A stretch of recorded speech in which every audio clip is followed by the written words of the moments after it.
देखिए, ऐसा है कि जो हमारी स्टॉक पोजीशन है एसेंशियल सर्विसेज सप्लाईज़ की, ख़ास करके HS, high speed diesel, motor spirit और एलपीजी, उन तीनों पे काफ़ी क्लोज़ नज़र हमारे department of food and civil supplies की रहती है और हमारे भी कंट्रोल रूम से डेली मॉनिटरिंग उसकी होती है। और आज की मैं सप्लाई पोजीशन की बात करूं तो एलपीजी के हवाले से हमारे पास 13 दिन का स्टॉक जो है कश्मीर डिवीज़न में एज अ होल अवेलेबल है। और हमारे पास स्टोरेज कैपेसिटी तकरीबन 15 से 20 दिन की रहती है, जब हम मैक्सिमम कैपेसिटीज़ पर अगर हम स्टोर करते हैं तब भी। तो मैं कहूँगा काफ़ी कंफर्टेबल पोजीशन इस वक्त एलपीजी की है।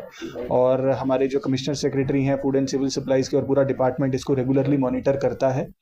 उसके साथ साथ ही एक सिमिलर कंफर्टेबल पोजीशन हमारे पास पेट्रोल और डीजल की भी है, और 15 से 20 दिन की सप्लाई उन दोनों कंपोनेंट्स की भी हमारे पास डिवीजन में अवेलेबल है।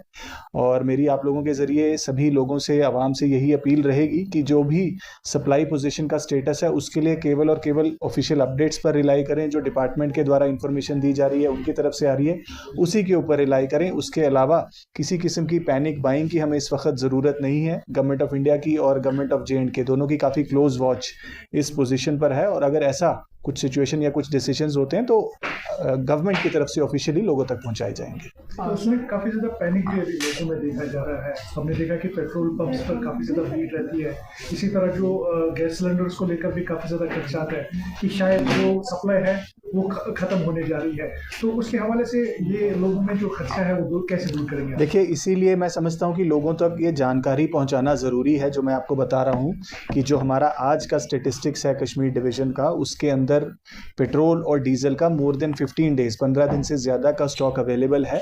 और ये हमारी बेस्ट पोजीशन रहती है क्योंकि आज के टाइम पे नेशनल हाईवेज़ के अंदर कोई डिस्रप्शन नहीं है, मूवमेंट में कोई डिस्रप्शन नहीं है। इनफैक्ट लास्ट ईयर अगर हम देखेंगे तो सितंबर के टाइम पे हमारी पोजीशन ज़्यादा प्रिकेरियस थी, जहां पर स्टॉक काफ़ी लिमिटेड डेज का था।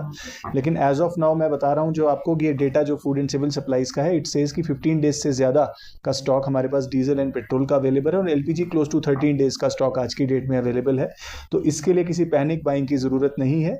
गवर्नमेंट ऑफ इंडिया की तरफ से एक रिस्ट्रिक्शन कमर्शियल एलपीजी के लिए आया है, बट वो that is not applicable to any domestic consumer. तो लोगों को किसी तरीके की परेशानी के लिए कोई सोचने की इस वक्त ज़रूरत नहीं है। इनफैक्ट कमर्शियल रिस्ट्रिक्शन भी ना हॉस्पिटल्स पे अप्लाई होता है, ना एजुकेशनल इंस्टीट्यूशंस पे अप्लाई होता है। तो इस तरीके से कश्मीर में किसी भी तरीके का एलपीजी का क्राइसिस एज ऑफ नाउ नहीं है, और गवर्नमेंट की इसके ऊपर काफ़ी क्लोज वॉच है। और अगर इस तरीके की कहीं कोई ऐसी होर्डिंग की या कुछ ऐसी न्यूज़ हमारे पास आती है, कुछ वायलेशंस नोटिस में आती हैं, तो deputy commissioners will take appropriate remedial measures, ताकि इस तरीके की कोई भी इनकन्वीनियंस पब्लिक को इस एलपीजी या किसी भी एसेंशियल सर्विस के लिहाज से ना हो।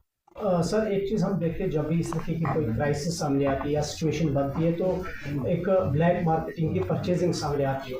तो अभी चूंकि जैसे बाकी साथियों ने कहा कि चाहे वो एलपीजी हो या फिर पेट्रोल हो, डीजल हो, तो इस सारी चीज़ों को लेके गवर्नमेंट की क्या डायरेक्शंस और खासकर जो एलिमेंट्स इस सिचुएशन का नाजायज़ फ़ायदा उठाते हैं? देखिए, ऐसा है कि गवर्नमेंट की डायरेक्शंस हमेशा से ही क्लियर रहती हैं, ना केवल आज की सिचुएशन में। जब भी ऐसा भी कोई सिचुएशन प्रेजेंट होती है तो एसेंशियल सर्विसेज में इसीलिए ये चीज़ें काउंट होती हैं, चाहे वो पेट्रोल है, डीजल है, एलपीजी है, कि इसके ऊपर किसी प्रकार की ऐसी एक्टिविटीज़, चाहे वो होर्डिंग है, चाहे ब्लैक मार्केटिंग है, वो अलाउ नहीं की जाएंगी। और उसके लिए जो डिप्टी कमिश्नर्स हैं उन्होंने अपने स्क्वाड्स भी कंस्टिट्यूट किए हैं। और मेरी सभी जो डीलर्स हैं, ऑयल मार्केटिंग कंपनीज हैं, उनसे भी अपील रहेगी। आई एम श्योर डिपार्टमेंट ने अपने एंड पर उनके साथ ज़रूर बात की है, पर मेरी आप लोगों की जानिब से भी एक अपील ये रहेगी कि हम इस चीज़ का ख़ास ख्याल रखें, क्योंकि सप्लाई पोजीशन हमारे पास कंटिन्यूसली अपडेट होती है एंड वी आर अवेयर कि क्या सप्लाई पोजीशन आज की डेट में, क्या स्टॉक पोजीशन है। तो आज की डेट में हम बड़ी कंफर्टेबल पोजीशन पर हैं, तो there is no reason for anybody to panic.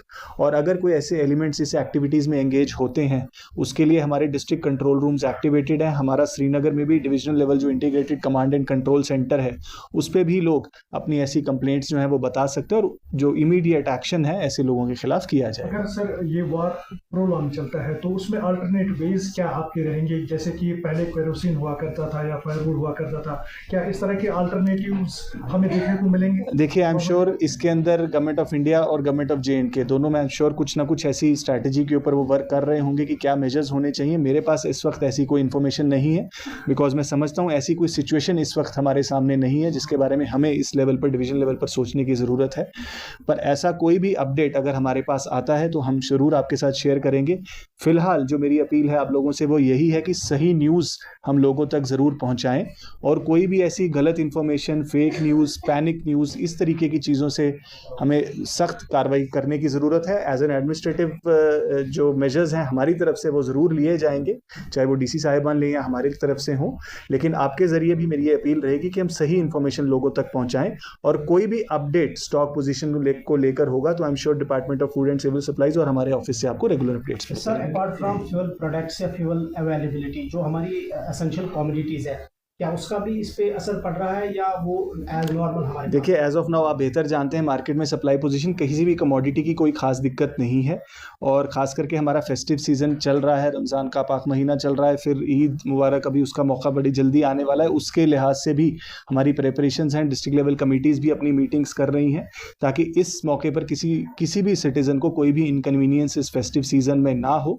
और उसके लिए जो मार्केट इंस्पेक्शंस हैं उनकी तादाद भी बढ़ाई जा रही है, चाहे वो हमारे फूड सेफ्टी ऑर्गेनाइजेशन की तरफ से टीम्स जा रही हो क्वालिटी ऑफ फूड इंस्पेक्शंस के लिए, प्राइस कंट्रोल की बात हो, या लीगल मेट्रोलॉजी की तरफ से इंस्पेक्शंस हो, उसके ऊपर भी जो है कार्रवाई पिछले 15 या 20 दिन में बढ़ाई गई है, और आगे आने वाले एक हफ्ते में आप देखेंगे काफ़ी सारी इंस्पेक्शन उनकी तरफ से रहेंगी। Thank you.